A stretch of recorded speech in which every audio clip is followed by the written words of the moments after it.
balik lagi di channel Suka Podcast. Di sini saya sebagai host Muhammad Putra Ramadan dan kita ini ingin mendatangkan sebuah bintang tamu. Dia asalnya itu dari, langsung saya sebutin apa enggak nih? Nanti aja deh bintang tamunya yang ngasih tahu dia dari mana. Pokoknya tempatnya itu serem dan terkenal. Ntar aja dia juga yang ngejelasin terkenal apanya. Nah, baik. Nggak usah banyak basa-basi lagi, langsung aja kita panggil Muhammad Zidan. Tepuk tangannya dulu.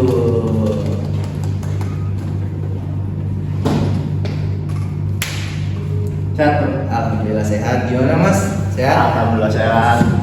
Oke, sebelum kita mulai nih podcastnya, bagusnya perkenalan diri dulu atau enggak, nama-namanya, nama panggilannya atau nama sebutannya di rumahnya. Baik. Nama lengkap saya Muhammad Zidan. Kalau dipanggil nengok. Bercanda. Jadi kalau dipanggil tuh kadang Zidan atau Dane. Saya asli Tanjung Priok. Dan tau lah ya Tanjung Priok gimana gitu lingkungannya. Serem. Tapi sereman ditinggal pas lagi sayang-sayangnya sih. Parah itu, parah. Oke, namanya Muhammad Zidan. Itu namanya kayak pemain bola terkenal. Apa emang suka banget sama pemain bolanya apa gimana Mas? Jadi behind story-nya tuh ayah saya mengidolakan seorang Zinedine Zidane.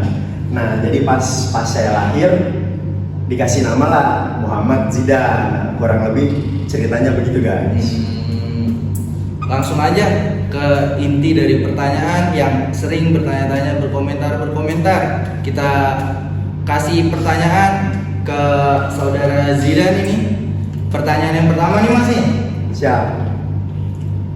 Sebelumnya kan Mas ini pindahan nih ya, yang saya tahu nih, atau enggak Mas ini sebelum di Priuk ini tinggalnya itu di mana Mas? Sebenarnya saya lahir dan tumbuh memang di Priok ya, jadi asli Jakarta. Cuman pas SMK itu saya pindah di Bandung, tinggal bersama orang tua. Tuh, jadi saya besar di Priok, lalu setelah lulus SMP saya pindah ke Bandung, lebih tepatnya di daerah Cimahi, ikut orang tua saya. Gitu kurang lebih. Oh seperti itu. Soalnya di kolom komentar yang saya lihat dan yang saya baca itu Mas Zidan dari pindahan ke Priok. Oh ternyata seperti itu. Ya. Udah dari Priok terus ke Bandung lalu ke Priok kembali. Balik lagi ke asal mula, balik ke akar. Untuk sekarang kesibukannya Mas Zidan itu apa sih yang lagi dilakuin? Sibuknya sih paling KKN. Jadi KKN itu singkatannya, saya tuh punya singkatan sama KKN. Nah, jadi panjangannya tuh kerja, kuliah, naik ride. Ya, itu naik ride itu motoran ya itu guys. Kurang lebih gitu. KKN. Kalau misalnya kita boleh tahu pekerjaannya dan jurusan kuliahnya itu apa dan suka main motor apa sih Mas Zidan ini? Waduh. Saya kerja di bagian perawat taman dan pohon di sebuah instansi pemerintah. Jadi keseharian saya ya gitu, kayak kita punya kebun, kurang lebih analoginya kayak kita punya kebun, kita rawat kebun kita, terus kalau ada rumput yang panjang kita potong rumputnya, terus kita kasih pupuk, kita siramin tiap hari, kurang lebih gitu. Terus sepulang bekerja saya lanjut kuliah di Unindra. Saya mengambil jurusan awalnya saya ambil jurusan teknik informatika. Berjalan selama 3 semester gitu. Berjalan 3 semester di teknik informatika. Awalnya karena saya ingin mengikuti perkembangan teknologi gitu. Tapi ternyata setelah saya jalanin, menurut saya tidak kuat untuk berada di jurusan ini. Nah, terus saya pindah ke PBSI, jurusan PBSI yang sekarang saya jalanin ini, kurang lebih begitu. Oh, berarti Mas Jidan ini sebelum ada di kuliah PBSI ini, jurusan PBSI, udah kuliah dulu di teknik informatika ini. Benar seperti itu Mas. Iya, iya. Untuk pertanyaan selanjutnya Mas Jidan, hal yang pertama kali suka di dunia sastra ini apa sih? Jadi kan mungkin Mas Jidan ini PBSI kan, ada sastranya juga. Yang Mas Jidan sukai di dunia sastra ini apa sih? Bisa dijelaskan gitu?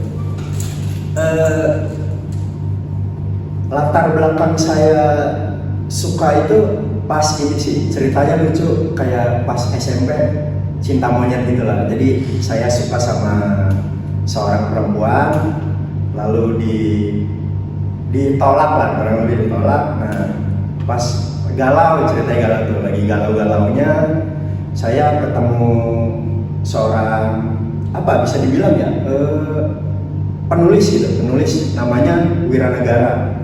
Nah, pas saya baca-baca kayak puisinya dia, sajak-sajak kayak dia, wah itu kena banget di saya, sangat kena. Nah, saya jadi suka gitu baca puisi, ngulik-ngulik, terus jadi dari Wiranegara saya ketemu Firsa Besari, ketemu Djoko Pinurbo, terus ketemu Sapardi Djoko Damono, seperti itu.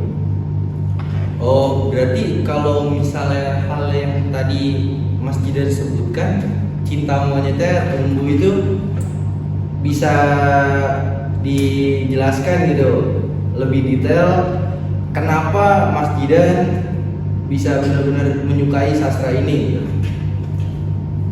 Gimana ya, kayak misal waktu itu mungkin lagi cari pelarian dari perasaan galau tersebut. Nah, saya ketemu yaitu puisi-puisi dari Puisi Negara, kan puisi dari Wiranegara kan begitu ya, dalam banget lah. Nah, itu kayak wah keren banget gitu Mas. Berarti tadi juga Mas Jidan menyebutkan ada beberapa nama ya? Iya. Itu emang idolanya Mas Jidan dan Mas Jidan mengikuti atau emang sekedar tahu saja gitu? Ya benar, itu saya mengidolakan mereka gitu, kayak Djoko Pinurbo, lalu ada Eyang Sapardi ya kan, yang bukunya tuh udah banyak lah jadi bestseller gitu. Terus dia juga kan guru besar bahasa Indonesia kan. Terus beberapa karya ada yang udah dijadikan film juga gitu, kayak Firsa Besari, Wiranegara juga. Oh seperti itu. Nah, kalau di dunia sastra itu kan dominan di buku ya? Iya. Bacaan apa sih yang pertama Mas Jidan pernah baca di dunia sastra itu? Waktu itu yang saya baca sekali duduk tuh maksudnya langsung duduk baca gitu, fokus nggak kemana-mana gitu. Saya waktu itu baca buku Firsa Besari yang judulnya Konspirasi Alam Semesta. Nah itu saya sekali baca, sekali duduk langsung beres saat itu juga gitu, nggak terinspirasi kayak nanti lanjut lagi deh gitu, nanti baca lagi deh gitu, itu langsung beres saat itu.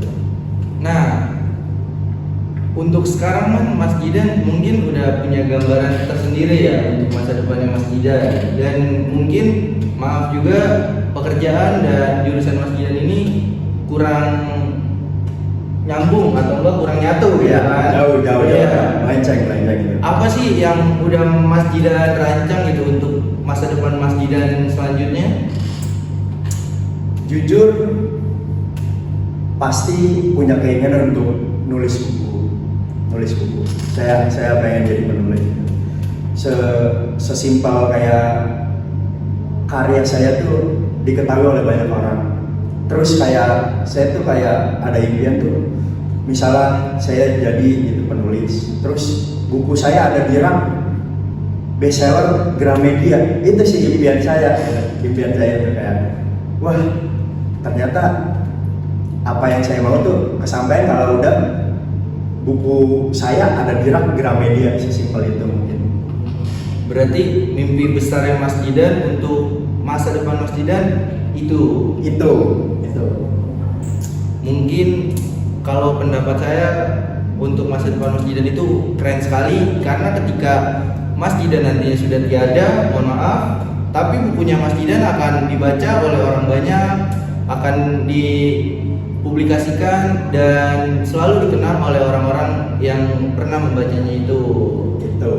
Jadi saya punya warisan untuk sastra Indonesia ini.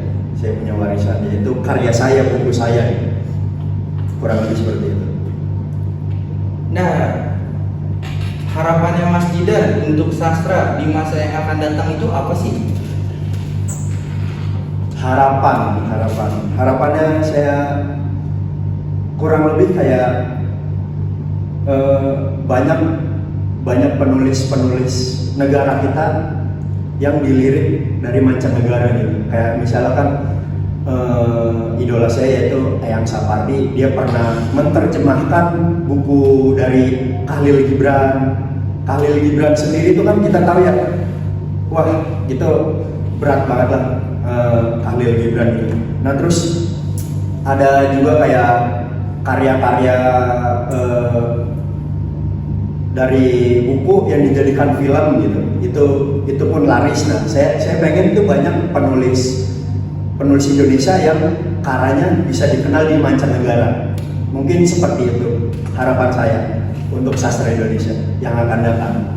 Semoga apa yang Mas Didan inginkan di sastra masa yang akan datang, mungkin nantinya yang idola Mas Didan ini akan digantikan oleh Mas Didan tersendiri. Amin. Paling serius. Kita udah berbincang lama dan sudah membahas pekerjaan, kuliah dan lain sebagainya. Terakhir nih sebelum ditutup, ada pesan atau quiz gitu buat teman-teman yang nonton ini gitu. Mungkin saya bilang mengutip dari salah satu idola saya tapi dalam bidang musik gitu, yaitu mendiang Bob Marley. Dia bilang gini, cintai hidup yang kau jalani hidup yang kau cintai. Mungkin itu saja. Dalam benar. Udah atau ada lagi atau itu saja? Menurut saya itu cukup.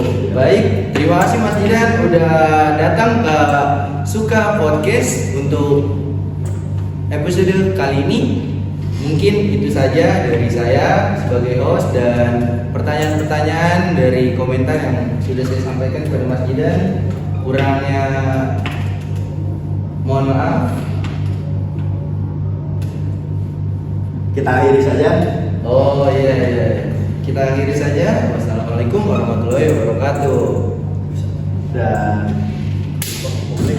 apa daerah selalu. Harusnya sih udah ya.